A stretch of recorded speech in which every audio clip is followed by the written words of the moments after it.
Ladies and gentlemen, we're now on day 30 of Ukraine's full-scale of Russia's invasion of Ukraine. My name is Andriy Shevchenko. I welcome you at the Mediacentru Ukraine. Hello to everyone watching us online and those of you who are here with us today, writing about our battle for freedom. Our next guest is Oleksandr Korniyenko, first deputy chairman of the Verkhovna Rada of the Parliament of Ukraine, and we will discuss the latest laws passed by Parliament in conditions of martial law, as well as the political context of the present situation.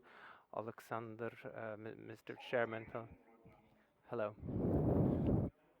I would like to start with the decisions that the Parliament has passed yesterday during the extended session of the Verkhovna Rada. What would you tell us about that? Well, I would primarily talk about perhaps several lines of attack, not just decisions. There's the military and security, national security line. We were looking at several important questions, such as the improvement of our resistance forces. This is the kind of the next step of the deployment of the territorial defense forces. We've been planning this. Had originally been intending to deploy them in peacetime, but now, of course, circumstances are pressing.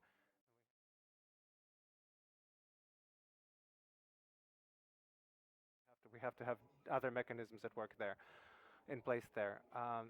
This is something that's discussed a lot in social media to increase punishment, including possible criminal liability for disclosing the location of our military and the aid that we're being supplied by our partners. It is very important because we've seen several cases now, quite telling, when a blogger or a social media person, or for whatever reason, would post videos on social media, and then shells would come there, or maybe some. And this is very important that people understand that we're in wartime, and you have to control the information a little bit. You have to think about what you say in social media, and also, as far as martial law has to do, this is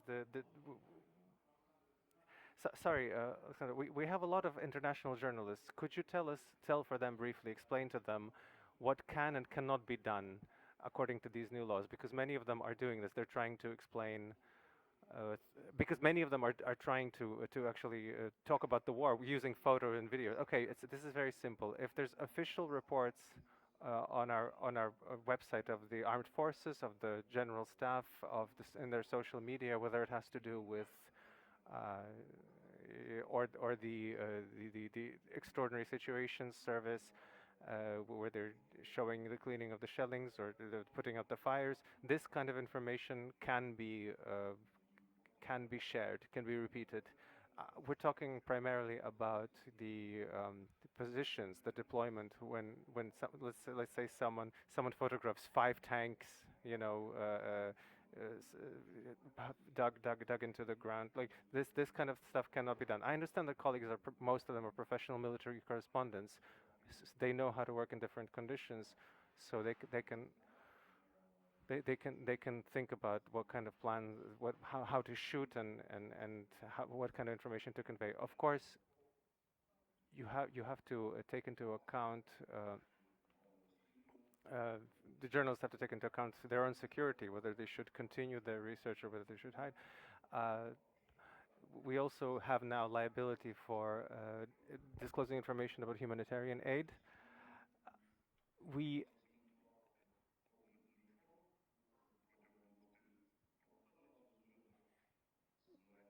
first done the customs reform after the initiative of the president. Now,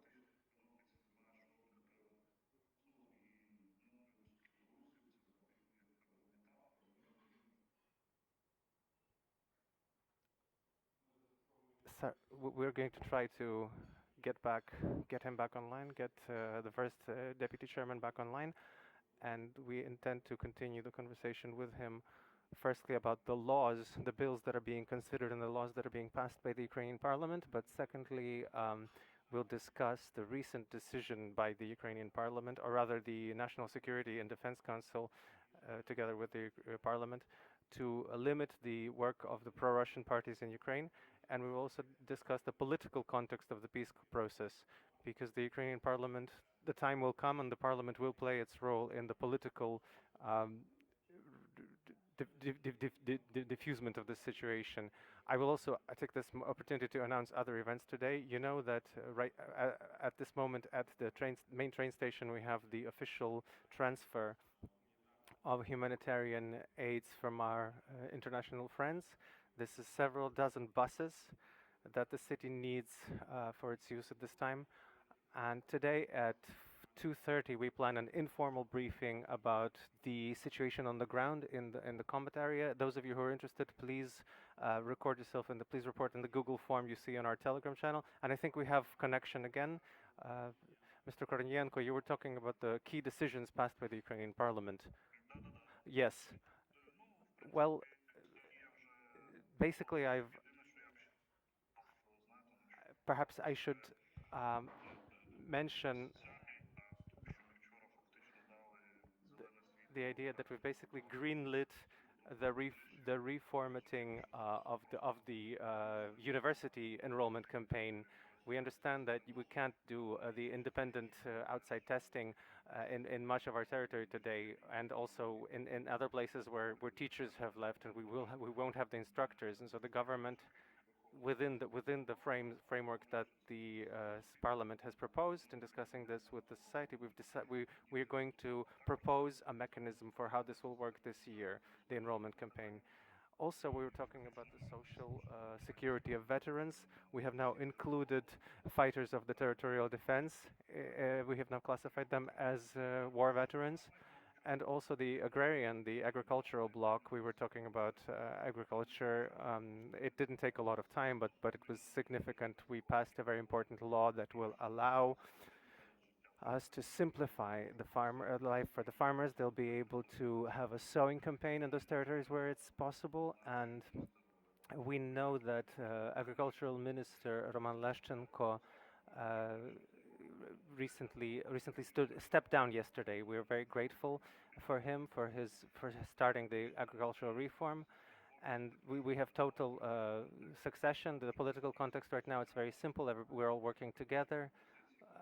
We don't particularly have an opposition or a coalition. We're all working together, so we have full succession, because Mykola Solesky, who had headed the committee during the agrarian reform, will now step into his role as minister, and will be looking at also the military objectives. As far as our future plans are concerned, we continue our work as a council without obviously with interruptions, with breaks, but it's this extensive work. We're discussing bills, and I'm hoping to have another session next week discussing further questions submitted or asked by the government and committees. I wanted to go into more detail about the changes that are going on in the work of the political parties for our guests, for our international journalists. I will remind them that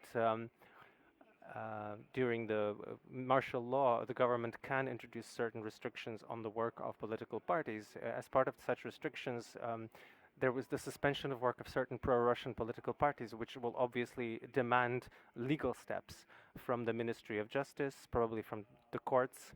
Could you explain to us the logic of these steps and what further changes we can look forward to?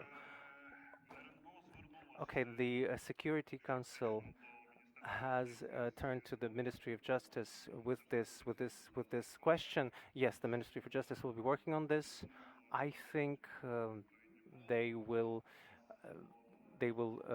move the suits, the lawsuits, as quickly as possible. We're talking about essentially about the suspension of the parties as parties. So they will be prohibited from doing political agitation, taking part in the political process, convoking sessions. They won't be ruling bodies. they won't have registrations. As far as the parliament is concerned, it's a more complicated question because we don't have this kind of close link between parliamentary fractions and the parties that brought them in to parliament. So basically, all of the we can have non-party, non-aligned members of parliament. So the fate of the parliamentary faction of the OPZZ is now in the hands of its member who have to decide, morally or in some other way. We have to understand that at every session so far, we have about 4 or 5 deputies showing up at every session. As far as local councils are concerned, we're working on this as well. There's a bill under consideration that would let voters revoke their votes for the people from the parties that have been suspended. But we understand also that we have to be more careful about this in local councils, and we have to put some checks and balances in place because, of course, there are councils where the majority of the lineup are the prohibited parties, and so it's very important to work on keeping different opportunities. At the same time, we see that in the local councils, the representatives of the opposition platform for life have themselves started leaving these factions. So this process is now going on all over the country. We'll be closely watching this, and we're in touch with the Ministry of Justice. We will introduce the corrections, legal corrections. What were the criteria for selecting the parties that you have now suspended? My understanding is that the Council for National Security was looking at the reports of the Security Service of Ukraine, and I also don't think that the fact that the society has no particular question to this list of parties kind of suggests to me that we aren't too far off. The people who have had the opportunity to observe the work of these political forces or their structures, civic structures, so-called civic structures or media structures, understand that these are the forces that largely have not been fully patriotic. Okay, we understand there's different degrees. There is, there is total Russian supremacists and Russian propagandists. Now, okay, I have to say, I'm thinking that maybe some of them merit using collaboration laws to them. We have a question from the room. Use the mic, yes. My name is Luis. I'm covering from several South America outlets. Please, Western countries sometimes criticize Russia because of its lack of political freedom. How to keep freedom in Ukraine during wartime? Sometimes you could be criticized to act similar Russia or not. How do you feel about that?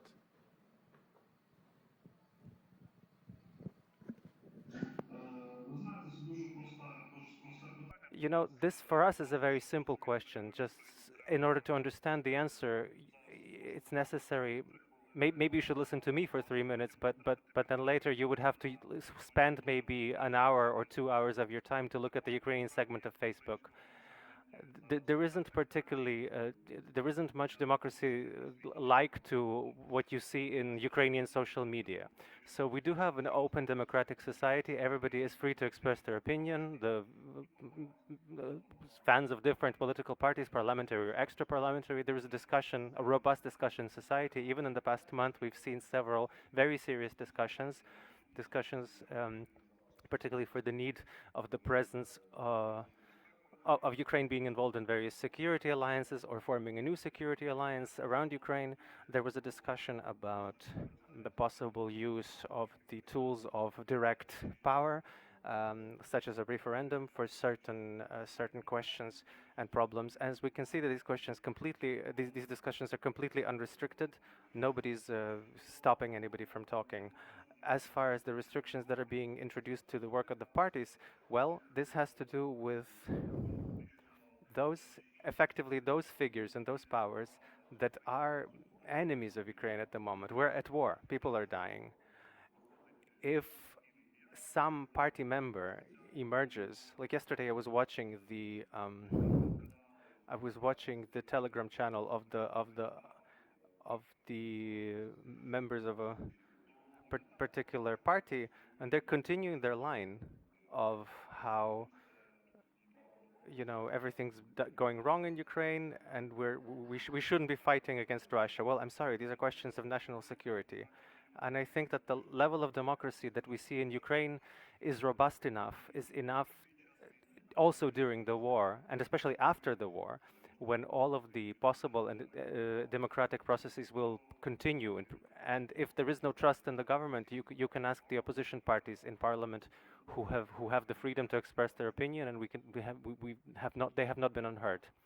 I would like to also add that the criminal code in Ukraine continues, and there's a number of articles in the criminal code of Ukraine that fit the situation. There's an article on state treason, there's an article on cooperation with occupying forces. This is questioning sovereignty and territorial integrity. All of this has legal basis that was created ahead of time and is being improved at the moment. Mr. Deputy Chairman, about the future, what could be the role of the Ukrainian Кризи і у мирному процесі. political regulation of the crisis and the peace process? I think Parliament on the one hand will always guard the interests of the Ukrainian society. On the other hand, according to the constitution, the Parliament determines the role of the external processes. And so if there's any need to change the basics in the Parliament of those processes, of course the Parliament will perform its functions. But we understand that all of this will be only in the interests of the Ukrainian people and the interests of Ukraine. And I think that there have been no questions so far of the about the patriotic and about the unity of the Ukrainian government and the armed forces and the security forces that are working to defeat the enemy are out of the question, are not under question. As far as the potential to decide to pass any decisions by Parliament, we see that for now the third session, we have passed many decisions, more than in peacetime, which is probably right, because many things have to be changed in the process. And if some basic things have to be changed or discussed, we will discuss them as part of with all the factions of Parliament. We will pass common decisions that will then be supported in the room. And the final question about the mood in Parliament. This is now several times you've come together. You've passed decisions with a constitutional majority. The physical presence of the deputies in Parliament also demands a lot of personal courage. To be in Kyiv, which is now a main target of the Russian occupiers. What would you say about the atmosphere in Parliament and about the relations, how they are different with what was prior to February 24th? I have the honor to be a member of the Presidium, and I see the room, and yesterday I thought, not for the first time, and I've had this thought also in the second session, but yesterday I became really sure of this. And looking into the eyes of my colleagues, I see 300 pairs of eyes. I see most of them, and I think they've grown. I don't know if it's right to say that they're more adult. Of course, they're all adults, right? But they were adults when they came together. But this sense, I sense some maturity from this traumatic experience, this horrible experience, but also the experience of unity, the experience of toughness.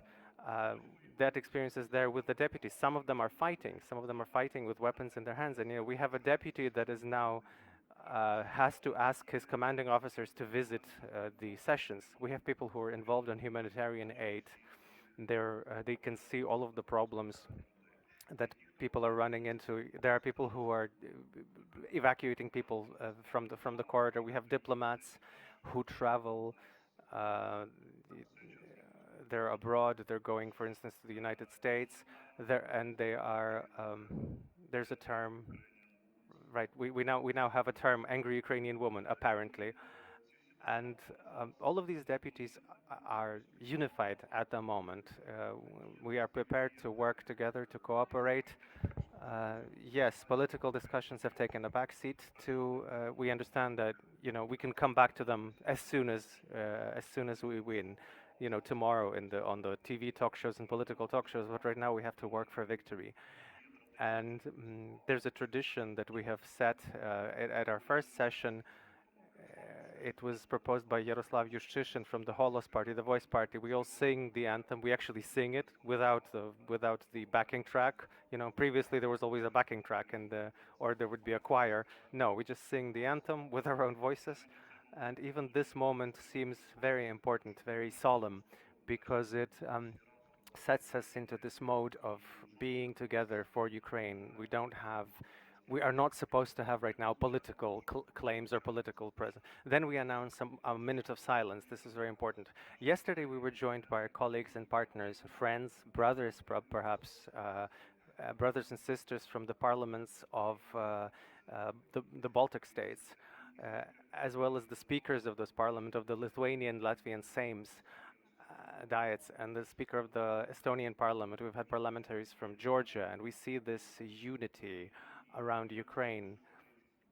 And it's not just the Ukrainian deputies who aren't afraid, because many deputies are not in Kyiv. Obviously, many are in their respective districts, or at the fault lines, at various fault lines, and yeah, even getting to Kyiv for them is a whole story. But when we have people coming in from other countries, from other parliaments, then we understand that we really do have to stand together. We have to show up for session. We have to vote. We have to discuss. We have to get this feedback from society, from the military, from the business interests. And this is the only way right now. Our only goal right now is to win, to defeat the enemy in this war. Thank you. This was Oleksandr Korniyenko, first deputy chairman of the Parliament of Ukraine. Thank you to all of the journalists. Stand with Ukraine.